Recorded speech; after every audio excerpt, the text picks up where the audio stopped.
સુરેન્દ્રનગર જિલ્લામાં ગેરકાયદેસર રીતે બે ફાર્મ ખનીજની ચોરીઓ થતી હોય છે, ત્યારે તંત્ર દ્વારા આકરા પગલાં ભરવામાં પાછા નથી પડતા.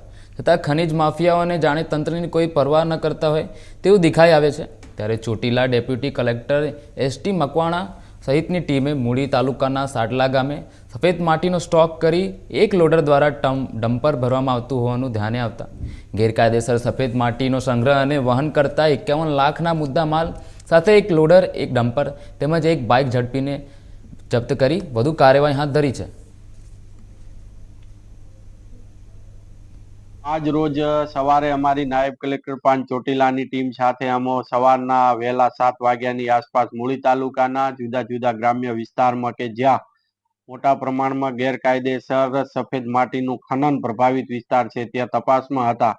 ત્યારે રોડની અંદરની સાઈડ 2 કિલોમીટર જતા ત્યાં એક સ્ટોક ગેરકાયદેસર કરેલો હતો સફેદ માટીનો. ત્યાંથી ડમ્પર અને લોડર વડે આ ભરવાનું કામ ચાલુ હતું. ત્યાં અમારી ટીમ સાથે અમે રંગે હાથ ઝડપી પાડી એક ડમ્પર, એક લોડર અને એક બાઇક અને 2 ઈસમો ત્યાં જે હાજર હતા. આ તમામે તમામ મુદ્દામાલ 51 લાખનો જપ્ત કરી અને આગળની કાયદેસરની કાર્યવાહી હાથ ધરેલ છે. સાથે સાથે આ જે 51 લાખનો મુદ્દામાલ છે તે ડમ્પર, લોડર અને બાઇક છે એ મામલાદાર કચેરી ખાતે